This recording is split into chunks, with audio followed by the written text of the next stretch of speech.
Good. Hallelujah. Hallelujah. So this was my desire all the time. And I was searching and searching. One day, the Lord showed me this software. And when I found it, I can make every singer sing the way I want. Was it good? Hello, did it affect you? Yes, because I can make every singer sing for me and pay them no money. And I can take my choir everywhere I go. No flight tickets, free. And they can't report I've got cough, cold or sneezing. They are always on the dot. Praise God. Did you enjoy that song, I'm Not Alone? Praise God. So when you have the technology, you can use the technology. Now tell me honestly, from the time we heard this singing, did it change the whole atmosphere here?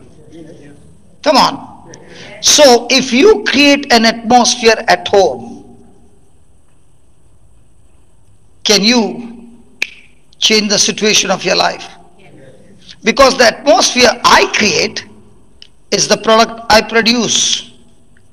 I can use the TV channel and look at all the worldly things and create an atmosphere at home which is extremely negative. Now after watching all that, now you are practicing that with one another in the family. How many of you have seen The Bold and the Beautiful? There used to be a serial, no?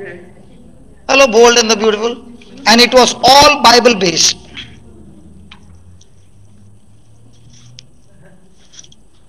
Was it Bible based? Huh? Oh, you all must have not seen, that's why you don't know. Praise God. Hallelujah. So every day I can prepare an atmosphere. Let's say a person is in depression. Can he pray? No. He doesn't have the ability to pray because his mind has been captivated with strongholds. Now what can he do? He can prepare an atmosphere of hymns like this, go through every word and begin to sing along. Now is he singing or is he exercising his faith? If he believes he's exercising his faith, in no time he's out of depression. But if he's singing a song, nothing's happening. Now he can plug his ears with a teaching and keep on hearing the teaching. Now how does faith come? By hearing and hearing by the word of God. So when the preacher has explained the written word of God by preaching and teaching, now who is talking? The preacher is talking or God is talking? Now is the person hearing the voice of God with explanation? Now when the person is receiving this truth and is going on hearing, who is setting him free? The truth is setting him free. So does he need to pray more or does he need to feed his spirit more? Praise God. Does he need to eat food or does he need to pray and keep his stomach empty?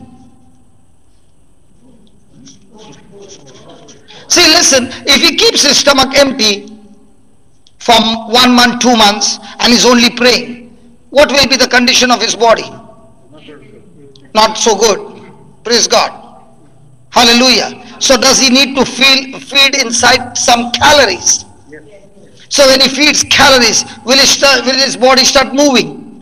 In the same way, when a person is feeding his ears, through the ears, the teachings and the preaching, he is feeding his spirit, and the more he feeds, his spirit converts that teaching into a calorie called faith. And when faith walks in, fear has to leave out. See, listen, you don't even have to pray, fear, get out. No. You feed yourself with the word of God so much that your spirit gets overlaid. Praise God. Hallelujah. When you take medicine from the doctor and you overdose it, it will come against you. But when you eat this word as a medicine, there is no side effect or bad effect. There is only supernatural good effect. Touch your neighbor and say, overeat. Tell your neighbor, overeat. Not the natural food, but the spiritual food. Hallelujah.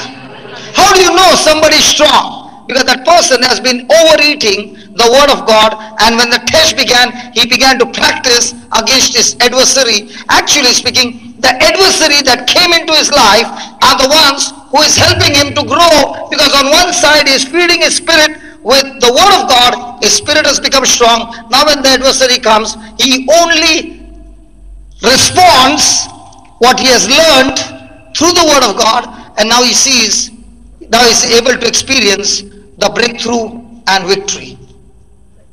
Hallelujah. Hallelujah. Hallelujah. Hallelujah. Thank you, Jesus. Thank you, Jesus. Praise the Lord. Write down, there are 3 parts to the curse. There are 3 parts to the curse. Is it okay to write? Yeah.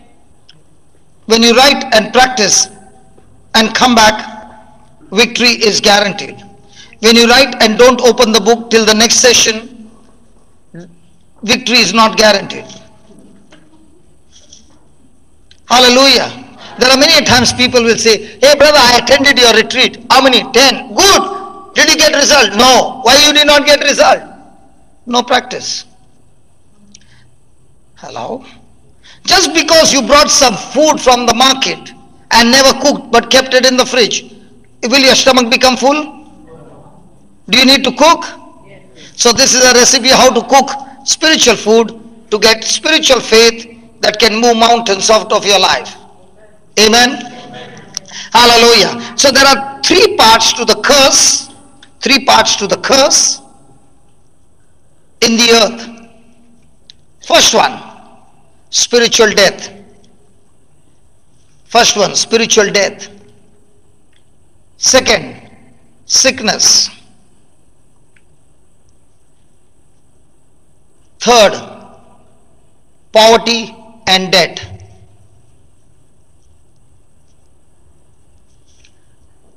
Now let's see, how did Adam experience all the 3? How did Adam experience all the 3? The moment he received the knowledge from Satan, he had to make a choice. He had the knowledge what God had said, and now he has got a knowledge what Satan is saying to him. God said, don't eat it, you will surely die. Satan said, you eat it, you will surely not die. Which one did Adam believe? Hello? The second.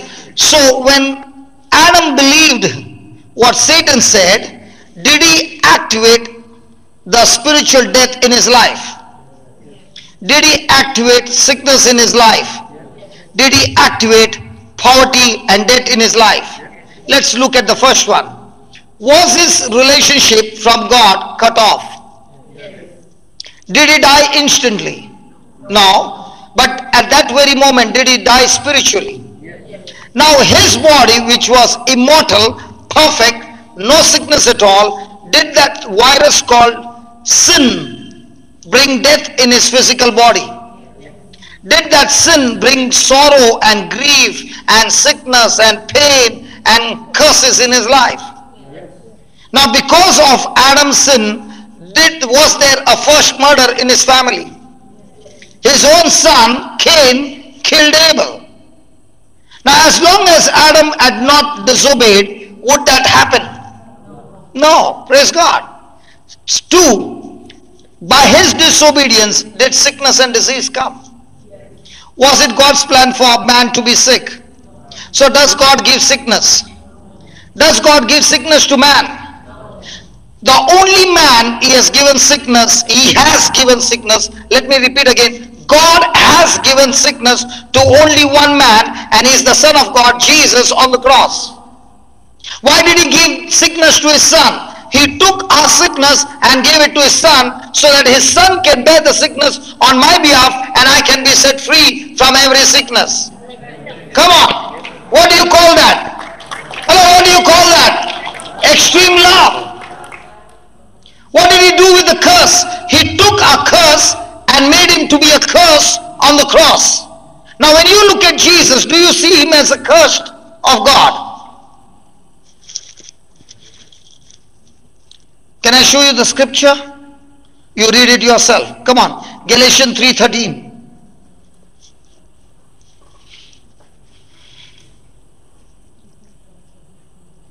Galatians 3:13. Come on, read it please.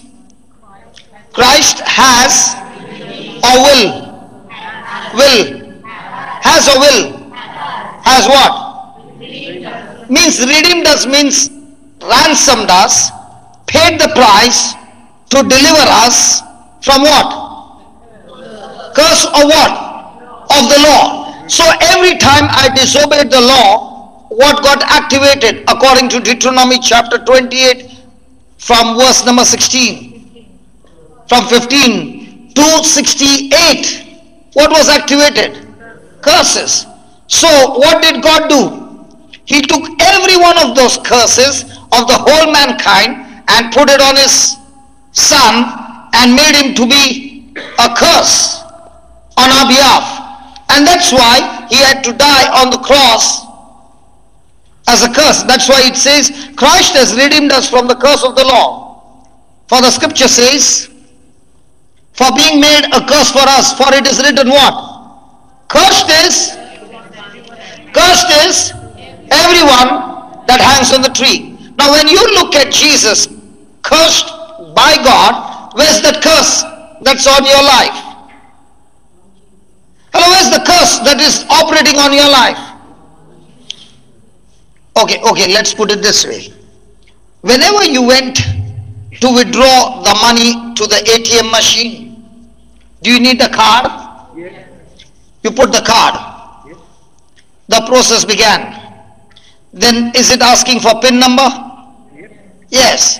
Then is it asking how much money? Now all that is good, but your PIN number is wrong. Will you get the money? No. So you started second time. Again it's saying PIN number error. Third time.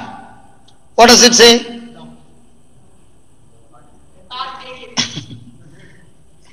So somebody has experienced that.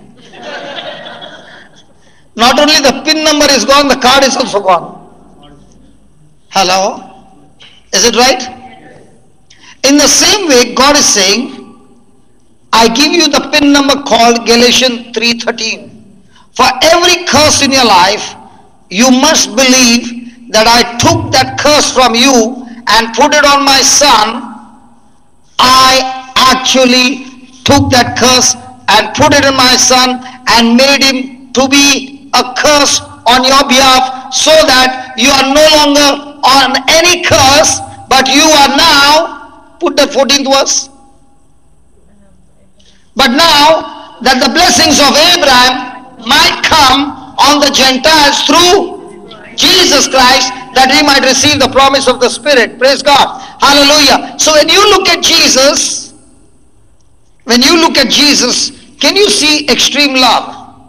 How many of us are willing to take somebody else's place when it comes to curse? How many of us are willing to take somebody else's sickness? How many of us are willing to take somebody else's punishment? But look at his love. He says, Father, put everything that they are going through on me, so that I make the payment and they are released completely. Now somebody will say, how does that happen? Supposing Shamini is driving and I'm sitting next to her and she jumped the signal, and this police, honest police, stops her and says $600 fine, and Shamini says, you see, sister, I'm so sorry, please forgive me. She says, yes, I've forgiven you, but still pay the bill. Have you ever had a notice coming from a bank that you did not pay the installment, and then you write a very good email saying, I appreciate what you're doing, I know what you're doing, please, I'm very sorry for not paying. Do they say, okay? They say, I understand you said sorry, so let me cancel. No. They say, the sorry is good, but still pay. So this lady who is a policewoman, she's honest, she says, listen, I accept your sorry, but you got to pay. So now she has got no money, so she says 6 months imprisonment. At that time, I'm sitting next to her and I'm full of compassion. I'm thinking, what will happen to Brother J? What will happen to her children? So I open my purse and I give her 600 bucks. Now will she accept? Because whatever the punishment was, the penalty has been paid. Right? Will she give her the receipt? So she gives her the receipt. And then we start moving. And there comes the flying squad. Wow, wow, wow. And he says, listen, I got an SMS, the report has come that you have jumped the signal. Now did she jump the signal once or twice? Once. Had she paid the price? Has she paid the penalty? Now he comes with the same report and says, can you see this? Now she has to pay back again how much? She has to pay again how much? She has to pay again? She has to pay again? Hello, she has to pay again? What she needs to do? Show the receipt. And when she shows the receipt, is he satisfied? Can he charge her again? In the same way Jesus is saying, I paid the price for you by being made a curse for you. Show the receipt. I said show the. Oh, you did not understand. Show the receipt. What receipt? Now can the devil come after you? Can you tell God, listen, you are a just God, I want justice, this person has disobeyed, this person needs to be cursed. Now what are you doing? You are showing the receipt, not what you have done, what Jesus has done for you. See, as long as you are showing what you have done, you are a loser. But the moment you show the receipt what Jesus did for you, you are a winner. Hallelujah. Hallelujah. In other words, when you acknowledge your mistake in this world, you are punished. But when it comes to the kingdom of God, when you acknowledge your mistake, you are supposed to be punished. But the receipt says the punishment for that crime has already been paid by Jesus, and you got a receipt. Now you are no longer to say what you have done, but you have repented, and now you are saying what Jesus has done for you. Now everything is in your favor. Are you surprised, sister? You are shocked, right? Yeah, because every time the devil is going to trouble you by saying what you have done. But what is the Bible saying? Open your mouth and say what Jesus has done for you. Okay, let me show you. Give me Revelation 12:10. You know, she's like, what is he talking? Is that right? Hallelujah.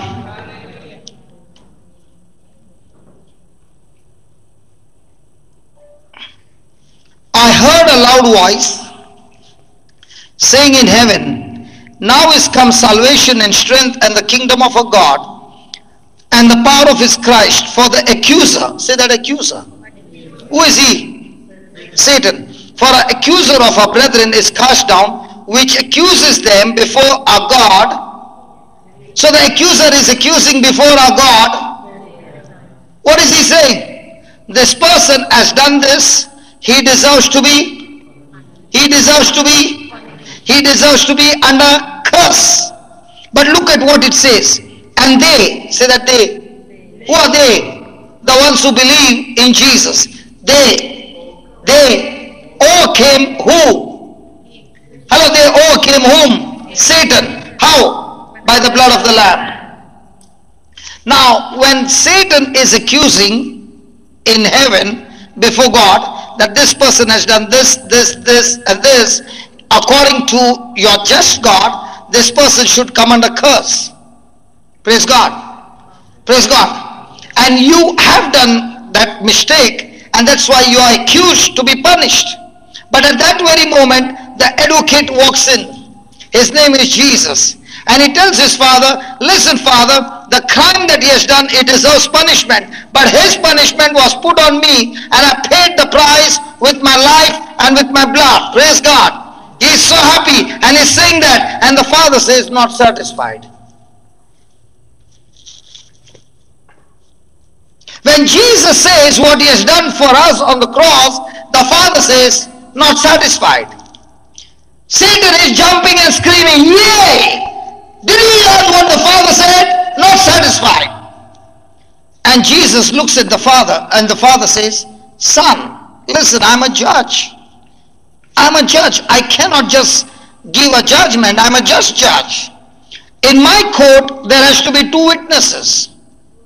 I know your witness is true, but I need one more witness. And that's why he says they overcame him by the blood of the Lamb and by the word of. When you open your mouth and say what Jesus has done for you on the cross, now your testimony of what Jesus has done and Jesus' testimony of what he has done is in agreement. And the judge puts that camera down and says, done. I got two witnesses, and now you overcome every accusation of the devil. Now let's take an example. A person is sick. The blood of the Lamb, say the blood of the Lamb. Does the blood have life? Is the blood as life?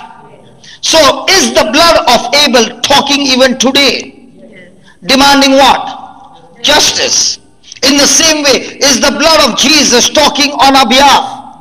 Yes. So the blood of Jesus is telling, Father, I did this for this person. Now, the blood of Jesus is saying, my body was wounded so that your body is healed. Not going to be healed, but already healed. Now this is what the blood of Jesus is saying. Now when the battle is going on and the accuser is accusing you, what are you saying? God, please heal me. God, please heal me. Now your witness and Jesus' witness is it same. So the hammer comes down, accused. Will that person get victory over that sickness? Why not? His testimony does not agree with the testimony of the blood of Lamb, Jesus Christ.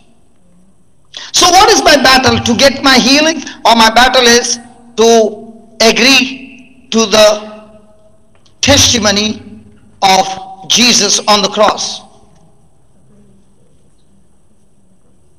So how does the devil deceive us? He deceives us by planting unbelief. And as long as I'm in unbelief and now I'm praying, but my testimony and what Jesus has done on the cross is a total mismatch. That's why the Bible says they overcame Satan by two persons. One is Jesus of what he has done on the cross, and you and I agreeing to what Jesus has done on the cross. So from now on, your testimony is what you are feeling or what Jesus has done for you. So when we talk to one another, do we talk what Jesus has done or do we talk our feelings and emotions? Somebody came and said, you know what, brother, all that you are teaching is positive speaking. Positive what? Positive thinking? Or what is it? Positive thinking. I said, I'm not teaching you positive thinking. I'm teaching you the documents of the Creator. In positive thinking, you don't have documents to back you up. In this one, I've got a document from the Creator, and I'm standing on the document of the Creator because His documents never fails. Hallelujah. That's why I'm showing you the scripture. Your inheritance, your birthright, your victory right. Hallelujah. Thank you, Jesus. That's why when you take that small book that we have, JCILM.info, that Jesus Christ is Lord, that book we give, it is not a prayer book. Let me repeat again. It is not a prayer group, a prayer book. It is a book of your testimony of what Jesus has done for you on the cross. And when you open that book and you open your mouth and begin to testify those words, they are the promises of God through Jesus Christ. And now you are an overcomer because you believed it, you confessed it, and now the Lord says it's done. How does the kingdom of God work? The kingdom of God works by speaking and believing. How does a man get born again? Speaking and believing. How does a man get healing? Speaking and believing. How does a person get anointed? Speaking and believing. How does the whole system of heaven works? Speaking and believing. How does the kingdom of darkness work? Speaking and believing, not the word, but something contradicting to the word. So when I'm saying, Jesus, by your wounds I'm healed, and I'm believing that, now am I getting connected to heaven? But at the same time I'm saying, Lord, I'm so sick. Did I get connected to God or to the kingdom of darkness? So my witness or my testimony is according to the word or according to what I'm feeling. As long as you are speaking according to what you're feeling and that feelings are negative, you yourself has disconnected from God and you are no longer an overcomer. Now you are on the journey of destruction. Can prayer be extremely dangerous now? Hello? My friend, can prayer be extremely dangerous now? Yes or no? Because if your testimony goes against the word of God, that wrong testimony will bring destruction in your life. For example, a child is doing something wrong. What is your testimony? My child is doing something wrong. My child is not coming to church. My child is this. My child is that. Now you are talking what you can see. And that testimony will go against your child because of your mouth. But now when you see that and you're saying, Lord, I'm able to overcome every work of Satan by the blood of the Lamb and by the word of my testimony. So even though I see my children are not going to church, I'm saying, Father, I thank you that my children are anointed. They are blessed. They are led by the Spirit of God. They are on fire for you. Now will that testimony work in their favor? Yes. But what are we doing? We who are going to church are putting more curses on our children because we do not understand the system.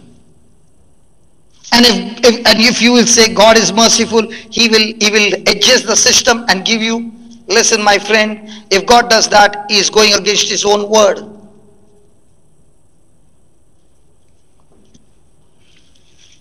Praise God. Hallelujah. So do we need to learn the system or go blind? Which one is better? That you go with your spiritual eyes open or you go with your eyes closed? Try that when you go home. Put a handkerchief, cover your eyes, and now start walking in your house. Will you bang something or the other? In the same way, when a person is spiritually blind, the devil will bash you up every day. But when you open your spiritual eyes through the truths, the truth will make you free and keep you free all the days of your life. Come on. Hallelujah. Come on. Hallelujah. So what do you need? Truth. And what is the truth? The word of God is the truth. Amen. Amen.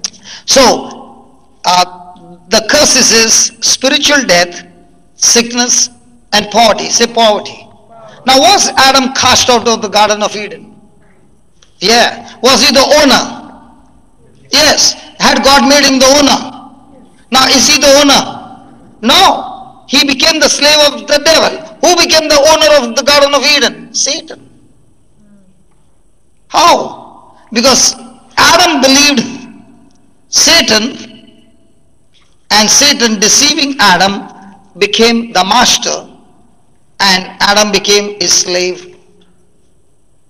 Now imagine what a situation to God. He has handed over the Garden of Eden to man and is saying, I have given you the dominion. Now even if God wants to come to this planet Earth, can he come? No, because he has handed it over to Adam.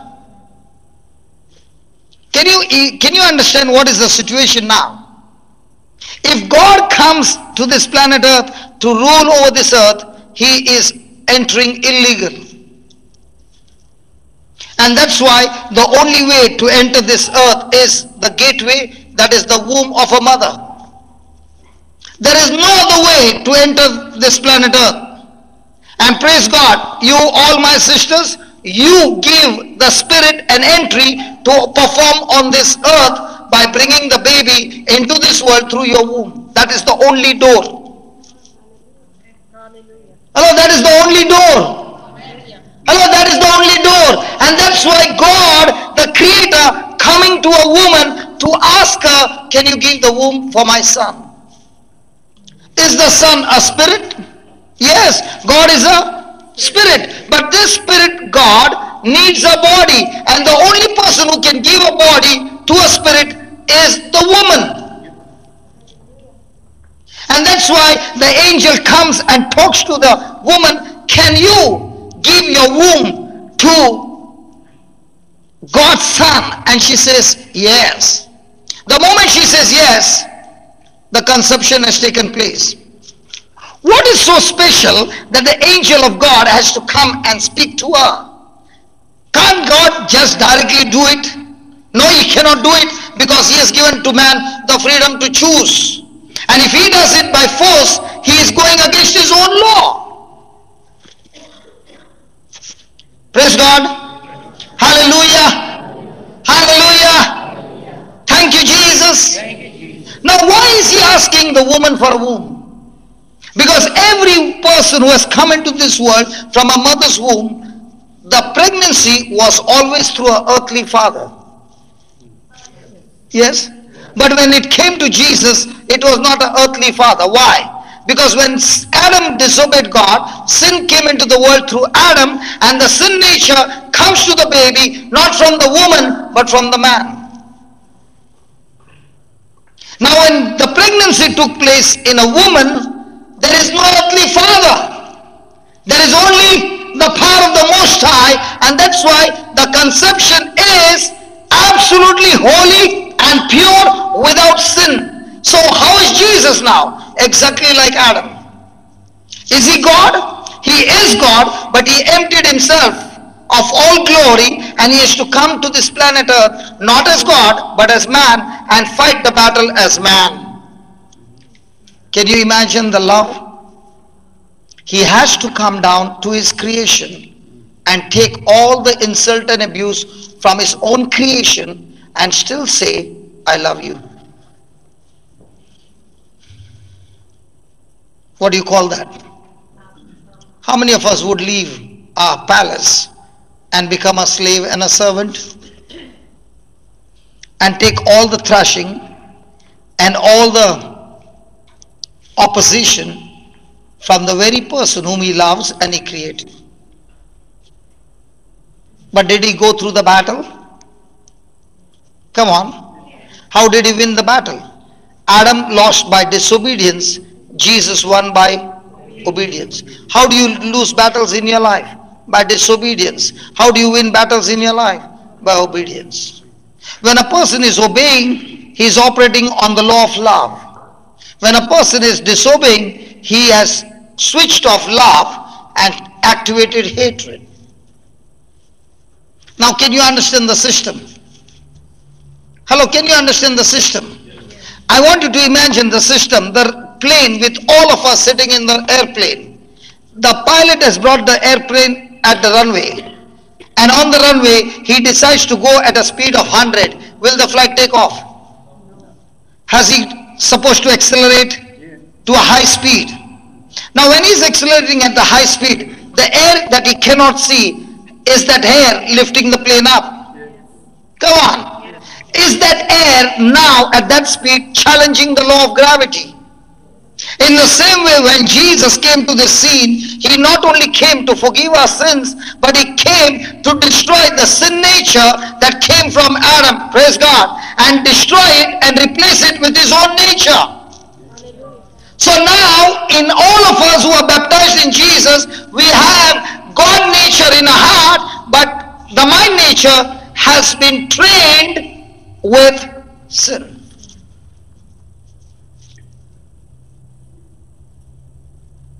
Praise God. Thank you, Jesus. So did Jesus come only to forgive us?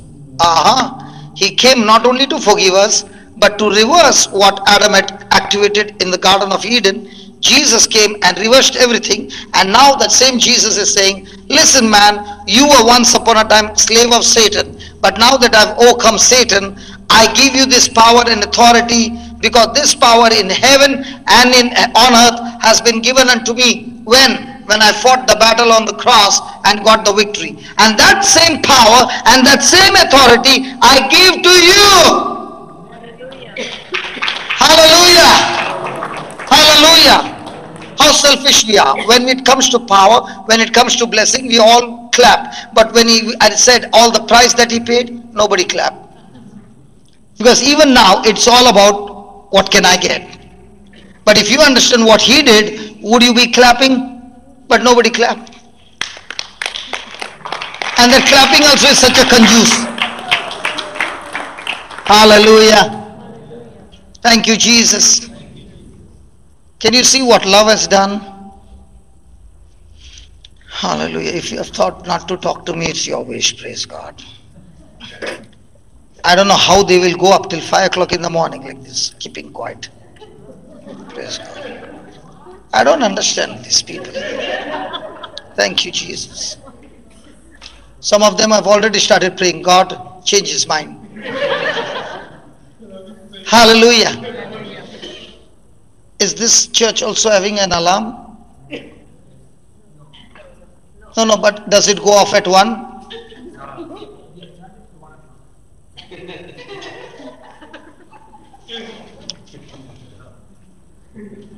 Thank you, Jesus. Write down. There are 3 parts to God's redemption of man. Can we have overtime tonight? Who is in charge of the church? Lovey, you are the key keeper. Can you tell Father, please? At least 1 hour. Huh? Yeah, no, he's sleeping, but tomorrow he'll come to know what time we close down. Because we will finish a job and I'll go to India. Poor Lovey will be here. Lovey, do you love all of us? So will you feed the lamb?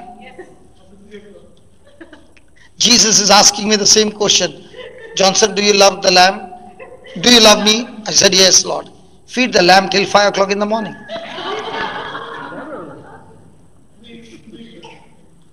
Hallelujah. Tell me, what will you do going home? Tell me, what will you do? Tell me, is there any work going home now at this hour? Come on. I'll give you a secret. People sleep for 8 hours. But if tonight you go back home and say, God, in 1 hour, give me 10 hours sleep, you will be amazed. He can give you a small snap and that can charge you the whole day. It's not a number of hours. It's about the anointing that gives you sleep. Now imagine, did he put Adam to sleep? Come on. Could Adam make out when his rib came out? He's still sleeping. And when he opened his eyes, what did he see? Hello, what did he see? His eyes popped out. Oh my. Now, who created Eve? God. Now, is God supposed to talk? Come on. Is God supposed to introduce him? But Adam was so fast, before God could say, he said, a bone of my bone. Can you see Adam how fast he is? Hallelujah. But he had to call something because God said. No, I'm not talking about calling, brother. The excitement. Yeah, but he would have said, "Woo, man!" That's how he goes, Oh, was it like that? Woo, man! I never knew it is like that. So every time you see her,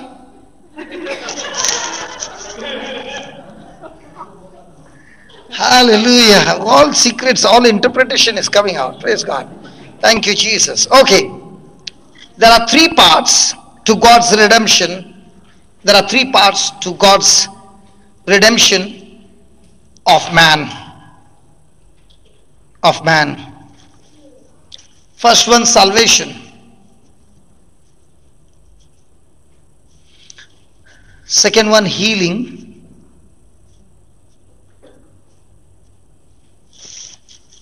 And third one, a high priest. A high priest, Jesus, anointed through the line of Melchizedek, anointed through the line of Melchizedek. Praise God. Praise God. Now let's study about Melchizedek. Let's go to Genesis 14. Now listen, all those who have got financial crisis, you can come out of your financial crisis when you begin to understand that Jesus is the high priest in the New Testament, not coming from the lineage of Aaron, but coming from the lineage of Melchizedek. Aaron was the first high priest from the lineage of Moses. Moses poured oil on Aaron and he became the first high priest. But before Moses, there's another high priest. His name is Melchizedek, and it's not recorded in the Bible who was his father or mother or anything. He was a high priest, but there is no lineage. But the Bible says in the New Covenant that Jesus is that Melchizedek in the Old Testament. Praise God. And Jesus is the new high priest from the lineage of Melchizedek. Let's go there. Genesis 14, verse number 18 to 20.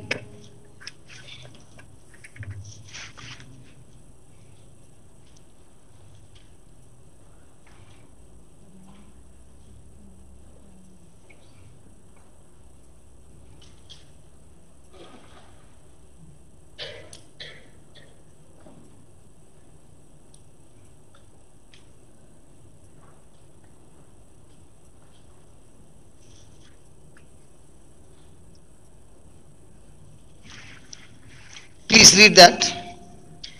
Melchizedek, king of Salem, brought forth. And what did Jesus bring forth in the new covenant? Bread and wine. And he was the priest. And he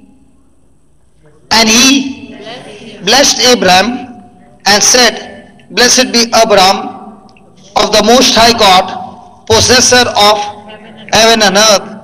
And blessed be the Most High, who has delivered your enemies into your hands. And Abraham gave him what? And Abraham gave him what? The tithes of all. Praise the Lord. So there is an exchange that is taking place. Did God say to Adam, this Garden of Eden is yours? Come on. Everything is yours. But he only said, one tree, you shall not eat the fruit. So did that one tree belong to God? What did Adam and Eve plan? To take what is God's. The moment they took what is God's, God said, you can keep it. I'll take what is yours. Hey, had God given him 90% and God kept 10%? And he said, don't take what's mine. What did Adam say? I want what's yours. So he took what God had said, it's mine. So what happened to what was his? God said, you can keep the 10, I take the 90. Hello. In our everyday life, do we do the same? Take what is God's. When it comes to money, nobody wants to talk. Come on, forget it. Hallelujah. Hallelujah. Now, when Abraham met Melchizedek and he blessed him, After the blessing, what did Abraham do? Gave him all his tithes. Now when he gave him all his tithes, what happened? In the 15th chapter. In the 15th chapter, the Bible says, after these events, when this exchange took place, the word of the Lord came to Abraham. I'm going to bless you.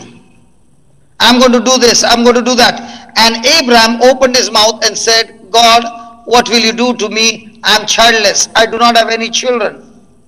And therefore, I've decided to help you. How many of you have ever tried to help God? Abraham tried to help God. He said, anyway, your promise is not coming to pass, so let me help you. I've decided to adopt a child. And what did God say?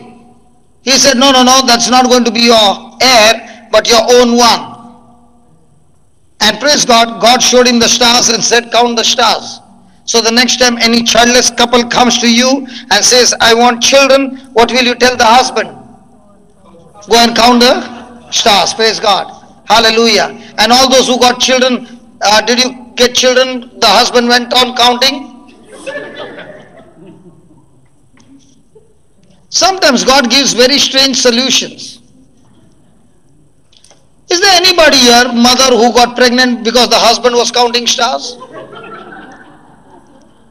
Don't laugh, I'm asking you. But isn't it strange that Abraham gets such a duty? The same Abraham who was saying, woman, and woman, okay, woman, and now the woman is asking Abraham, are you coming to sleep? He's saying, no, I'm on duty. What duty? Counting stars. Is that a solution? Why are you so serious? At least give me a smile. She's still serious. Come on, smile. Now she's banging her head. Has any childless couple come to you? The next time they come, you tell them, Abraham counted stars, you also go and count the stars. Why should God give Abraham such a solution? Because he has an imagination of Eliezer as his plan to be his heir. And God wants to destroy that imagination. So what does God do? He tells him, count the stars, so shall your descendants be. So when Abraham is counting the stars, can he finish counting the stars in one night? No. And when you look at, has anybody ever seen stars? When you start looking the first time, you see very few. And as you begin to concentrate, more stars start coming. Sorry? What? What is Linus saying? You did that? Huh? When you get a slap, you say the stuff as you fall down. I did not understand.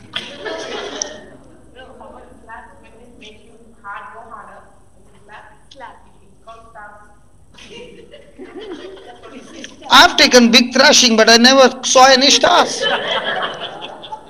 How do you see that?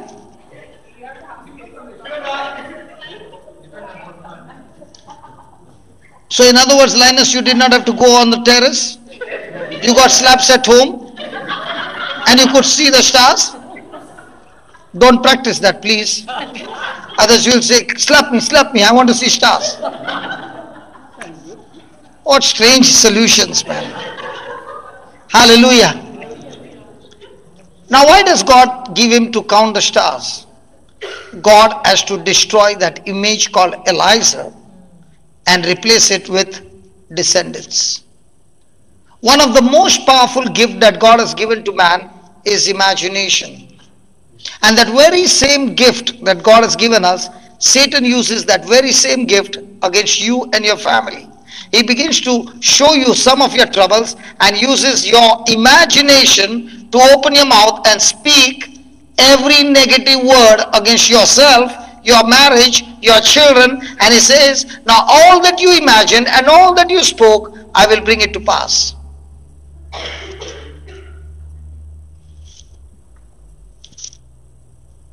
Whereas God is telling Abraham, come on, count the stars, means he's saying, these counting that you're doing will cancel that imagination of Eliza. And now when Abraham is doing it every night, his faith has gone so high, he cannot see the stars, but he can see the descendants of his children and descendants. And each baby in his imagination is saying, hi grandpa. When a person is speaking in faith, he looks like a fool. When I began to understand this formula, I began to speak to myself, Lord, I thank you for the retreat house. I began to make my laptop screensaver as a retreat house. And every day I would look at it and talk to it, and I would say, thank you, Lord. As Abraham was looking at the stars, I'm looking at this house. 4 years later on, that house came into manifestation, and the best part was, never used a pulpit to ask people for money. Your faith can bring money. Hello, your faith can bring money. I think you did not hear. Yes, faith can bring money. Now, am I pregnant again? Yes. This time again I'm pregnant for a place in Uganda to prepare a house of God for 5,000 people capacity. Now, why am I speaking my faith? Because that's what I'm believing. So what am I doing? Imagining. What am I imagining? What God has given to me, a seed of faith. Now, will I be standing on the pulpit and say, hey, I need some money, please, can you give me some donation? Then you have become my God. But when I'm looking at God and saying, Lord, all the resources are coming from the spiritual to the natural, and it's going to be manifested, you will see that center coming into being from the invisible to the visible. And what's the power that brings that? Your faith. So if Abraham is counting his stars to become the father of many nations, I am counting my stars to build the house of God. The formula is the same. Hello, the formula is the same. Are you listening? Yes. In the same way, the formula is the same, that you can see your child. I'll give you an example. There was a man whose son was in drugs. When his son was small, he would always call him, here comes the president. What would he come? What would he call his son? Here comes the president. Here comes the president. And the son was extremely gifted in music and in singing. So he was growing up in the church, but he left the church and said, Dad, I don't want all this. And he went into rock, hard rock music, and he had a group, and he began to flourish amazingly high. Now he went into deep drugs, praise God. Hallelujah. Hallelujah. And he went into that, and he went into that. Now the father is preaching everywhere around the world, and his son is singing everywhere, but worldly music, and totally drunk and totally in drugs. But the father never stopped saying, my son is a president. Never. One fine day, when the son was at home in a room after his performance, he felt an evil spirit come and choke him. He was so scared that he called up his mama, and he said, I cannot go to sleep. There is somebody in this room, and this spirit is torturing me. And it went on, and he could not take it anymore. He told his dad, I want to come back home. Dad said, the doors are always open, but I don't want to just come back home. I want to join the Bible college. The father said, you can join on only one condition. You have to leave your drugs and all those stuff behind and then walk in. He said, Dad, I'm ready to do that, but I want to get rid of the spirit. And he said, I'm coming home. The dad spoke to all the students in the college, and he said, my son is coming home. Shall we pray that the spirit that is torturing him be released, and my son comes back into the college clean, not with all his stuff.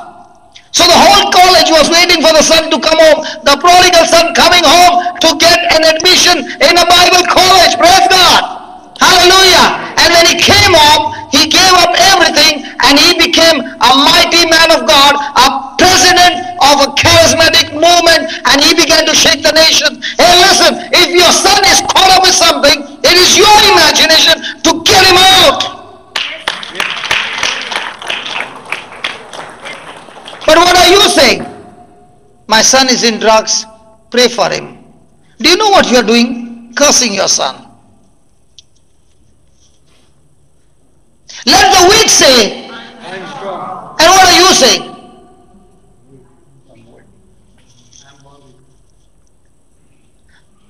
Who gave Satan the power to destroy your son? You gave the moment you said he is in drugs. Satan has been disarmed, but when I open my mouth and I speak those negative words, I am giving power to Satan to destroy my own family. The Bible says Jesus disarmed. But who is giving him power? My own words. So somebody can lay hands on you, somebody can bless you. Does that mean you will have the victory? No. You will have the victory and you will change the seasons of your life when you open your mouth and speak your faith. Hey mama, hey papa, get so angry and tell the devil, now I know the formula, I'm going to speak 1,000 times, my child is anointed, my child is blessed, my child shakes the nations. That's how you fight. That's how you fight. Fight the good fight of faith. Amen. Amen. Hallelujah. Hallelujah. Hallelujah. Thank you, Jesus. Write down. Is it helping you in any way? Praise God. Write down. Love does not leave you. Love does not leave you in a bad situation.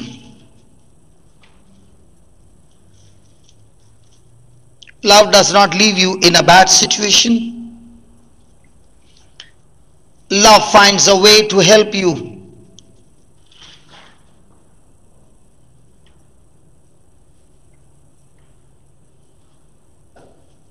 Hallelujah. Hallelujah. How many times you have heard people when they are in trouble, they say, God doesn't love me. Come on. And what does the Bible say? God so loved the world. How many people have left the church because they did not see result?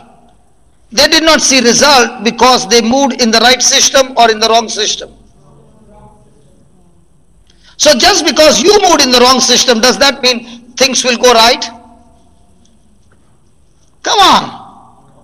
And these people are being brainwashed that God hates you. He is the cause who brought this sickness on you. He is the one who is bringing the tools against you. Because when he brings all the troubles in you, you will turn to him and then you'll come close to him. How many of you have heard this? That sickness has brought me close to God. Come on. How many of you heard, when I got broken, I came close to God? Hey, when you were sick and when you were broken, you never came to God. But God sent somebody to preach the gospel, and when you heard the gospel and you turned your heart to the gospel, that gospel brought you close to God. Is that right? Come on, is that right? But what is the devil saying? That sickness brought you close to God. That's the biggest lie. Thank you, Jesus. Am I preaching from morning? Can you see me tired? Can you see my voice gone? Can you see me? I'm still strong. You go and ask a doctor, if a person is speaking from morning till night and screaming on top of his voice, what happens to his vocal cords? They say it gets inflamed.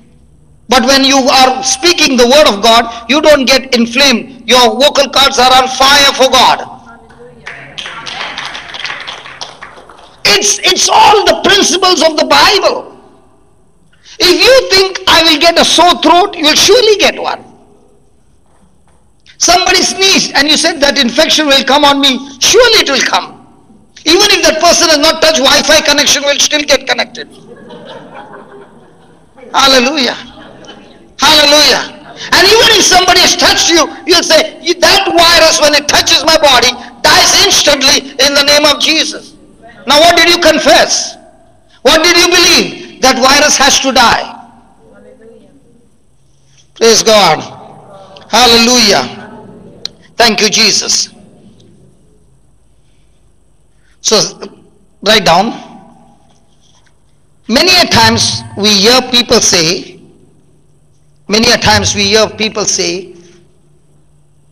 God does not want me, God does not want me to have anything good. God does not want me to have anything good.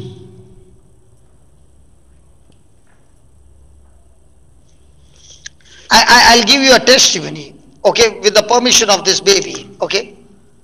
In Brisbane, I met a beautiful small girl. She's now about 18 or 19 years old. And when she was 8 or 9 years old, she got diabetes. And at that age of 8 or 9, somebody came and told her, you know, baby, you are so fortunate because Jesus has given you this sickness so that you can suffer for others. Have you ever heard that? And this baby believed, and she was so excited because she's suffering for others. And she came for the retreat and she began to listen to the word, and now it was a challenge to her. What she's reading from the Bible and what somebody said is exactly opposite. And she came and told me, hey, which one is true? I said, are you going to believe what somebody said, or are you going to believe the written word of God? She said, I'm ready to believe the written word of God. So I said, on the first day, okay, I said, so can you go back home and take your test report and make a Xerox of it, and wherever everything is gone negative, cancel it and put over there, the blood of Jesus has changed this report, and by his wounds I'm completely healed. You know, by the time I reach home, I got a picture of it. She has already made the report. Oh, she means business, man. And I said, now tonight when you go to sleep, plug it into your ears, just one track, and put it on a loop and keep on hearing. She did that. The second day she did that. The third day she did that. I said, now how do you feel? She said, I'm feeling great. And today morning she sent me a message. As my routine, I went to the doctor and he checked me. And after 9 years, he has, for the first time, she has got a machine which regulates the sugar, and the insulin is released through the machine.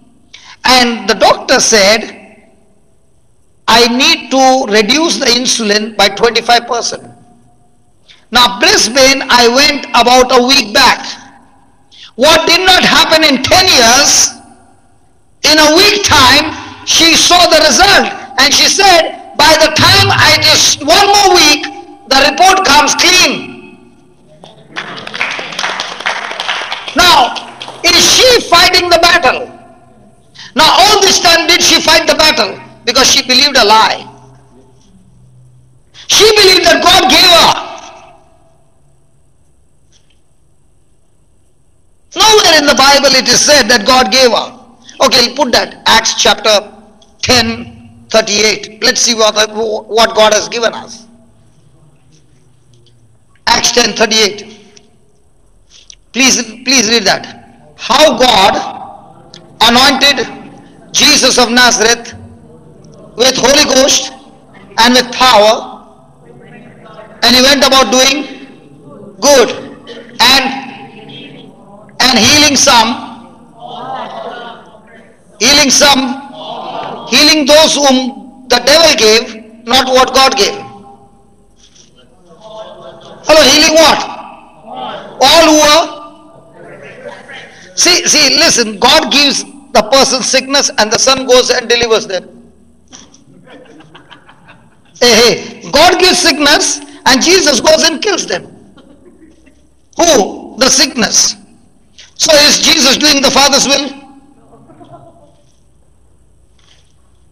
Clearly mentioned. Sickness oppressed by the.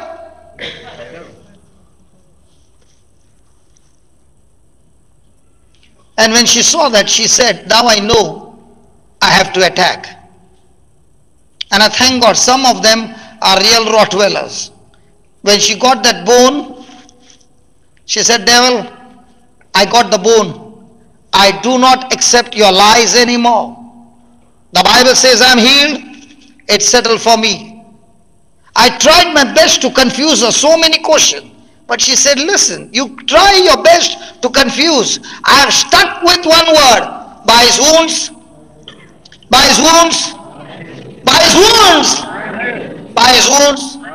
I don't care what the report says. I only care what he said to me. Thank you, Jesus. So write down. Was she brainwashed? Hello, was she brainwashed?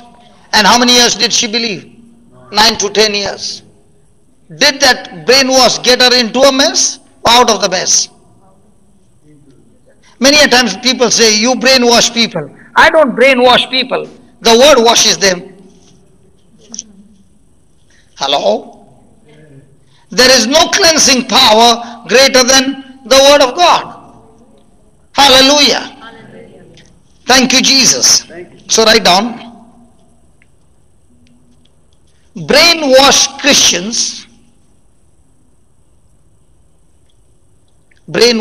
Christians are all messed up. I'm all messed up. They treat God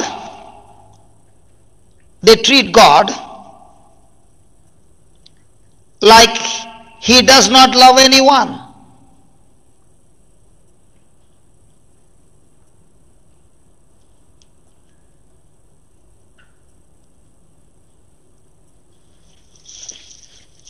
Hallelujah. Hallelujah. Why do the Christians get messed up? Hello. Why do Christians get messed up? Okay, Hebrews 11:6 will give us the answer. Come on. Let's look at Hebrews 11:6. I can see now most of you are getting into inverter mode. You know what's an inverter mode?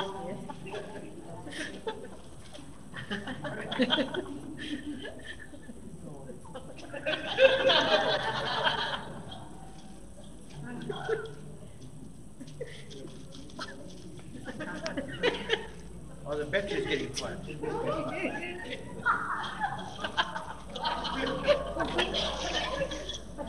Hallelujah. Thank you, Jesus. Okay, give me 10 minutes. I'll let you go. Just 10 minutes? Yes, praise God. Hallelujah. Read that, please read that. Without faith, it is impossible to please God. So what is the connecting cable? Praise God. Hallelujah. Can you hear me through the mic or without the mic? Yeah, now. Praise the Lord. Is that a difference? Now, am I connected? In the same way, when a person is operating in faith, God is able to connect to us and I am able to connect to God, and now the power of God is at the peak. So when a person has been believing a lie, does it become a faith?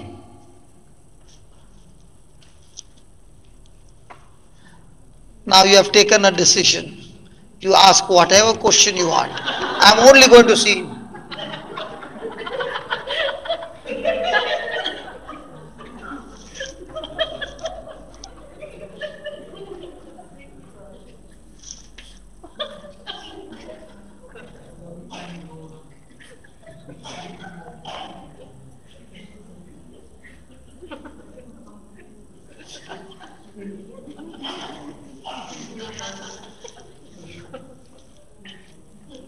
Hallelujah. Hallelujah.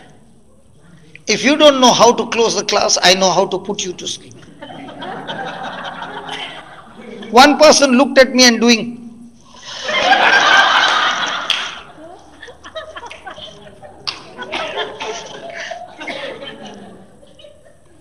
But I'm going to operate in faith, Baba.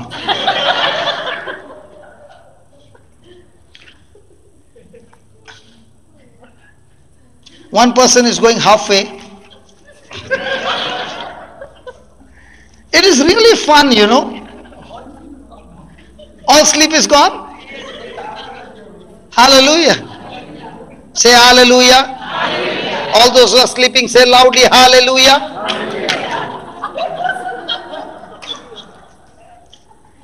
Praise God. Okay, write down. The good thing is only write down. Can you write without paying attention? So who is not writing, I know what's happening. Okay, just a few more sentences. And I want to tell you, these are powerful secrets. Okay, write down. One of the reason it is impossible to please God,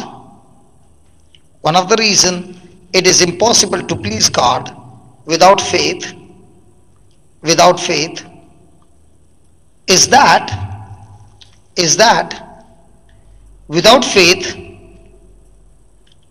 without faith he can't connect to you. He can't connect to you. In bracket you can write Hebrews 11:6. An example, Joel 3:10. Joel 3:10. Now when a person is weak and is saying I'm weak, now can God connect with him? No. But now when a person is weak and is saying I'm strong, now is God going to connect with you? Yes. And when God has connected with you, is he supposed to make you strong? Yes. So what's my job? Speak by sight or speak by faith? And when you're speaking faith, is God saying I'm connected to you, now the battle is mine? Now when a person is speaking sight and not faith, is God going to get involved in that battle? Now, who has taken over the battle now? Satan. So can you see, it's going to depend on us. Hello, it's going to depend on us in a situation, whether I'm going to be an overcomer or whether I'll be overcome by the enemy. So write down.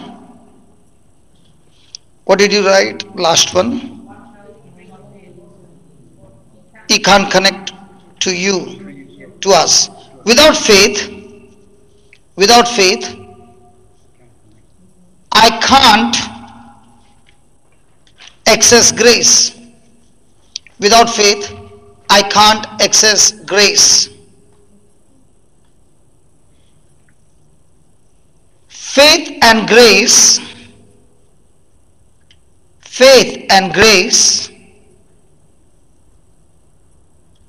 are promised to Abraham's descendants.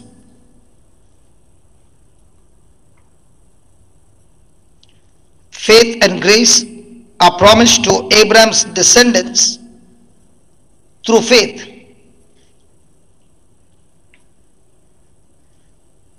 Let me give you an example. Is the Bible saying, all those who believe in me, when they lay hands on the sick, they shall recover? Yes. Now, is that promise the grace of God? Yes. Is that promise given to everybody? Come on, is that promise given to everybody? Yes. Those who know it, please don't get into trouble. Okay. Is this $50?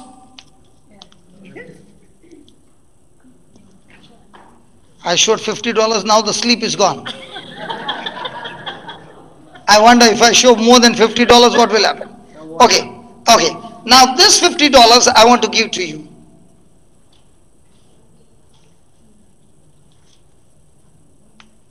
Praise God. This $50 I want to give to you. To everybody. No, to you. I did not say to everybody. I said this $50 I want to give to you. No takers? Thank you. Now, did I say this $50 I want to give to you? Was it English? Could you get up and take it? Okay, I'll say it. Shamini, come and take it.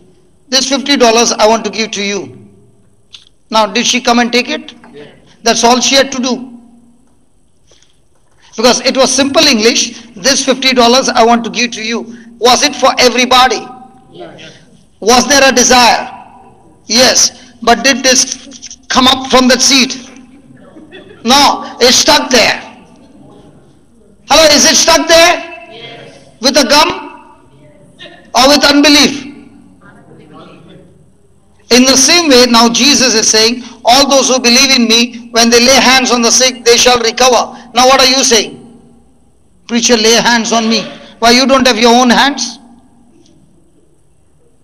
Now when I said, I want to give this $50 to you, did you work for it? Hello, did you work for it? No. Now that you understood, now if I say,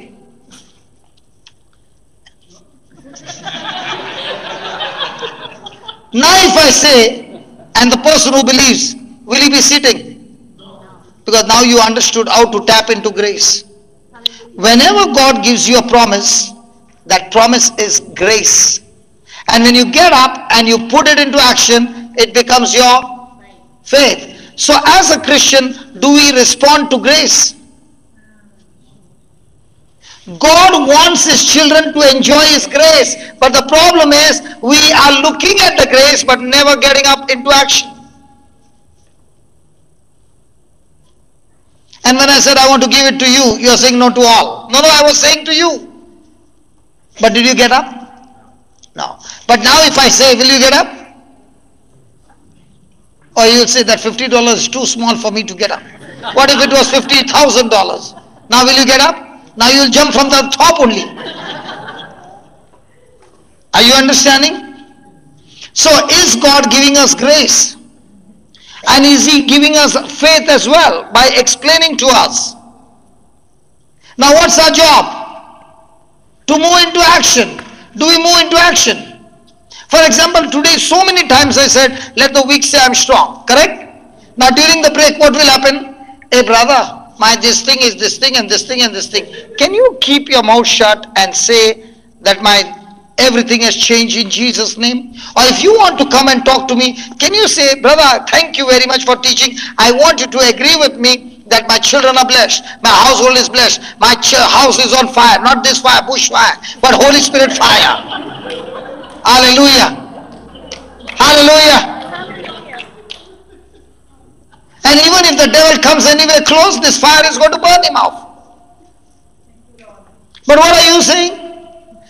You are saying the same thing when you entered in, and after sitting for 4 hours of teaching, you are again opening your mouth and saying the same thing. So, is anything going to change? As it was in the beginning, is now, and ever shall be. When you walked in and when you are going out, you are still the same. Please write down. Where did we reach?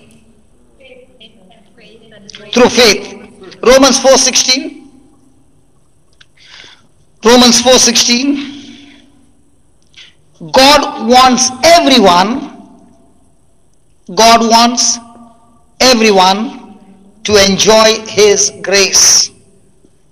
God wants everyone to enjoy his grace.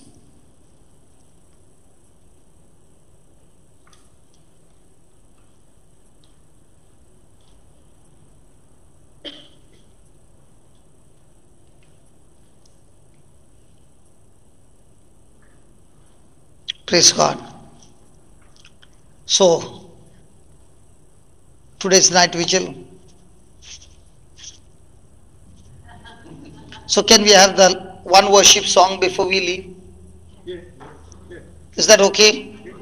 Where's doctor?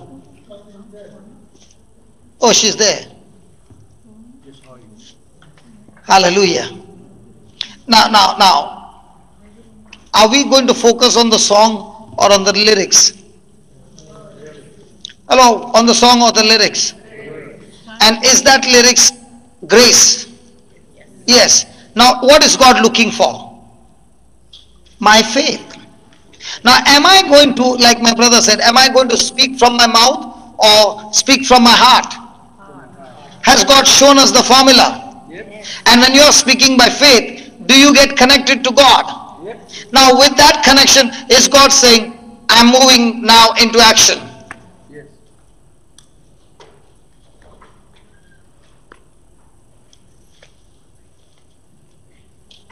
Is the mic speaking?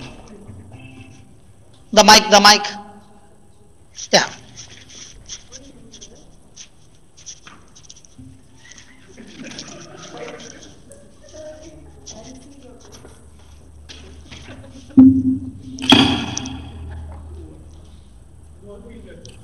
What song? Fantastic. Linus, can you put this off? I'll come under copyrights. Linus, my brother, put this off. I'll be in trouble for copyright.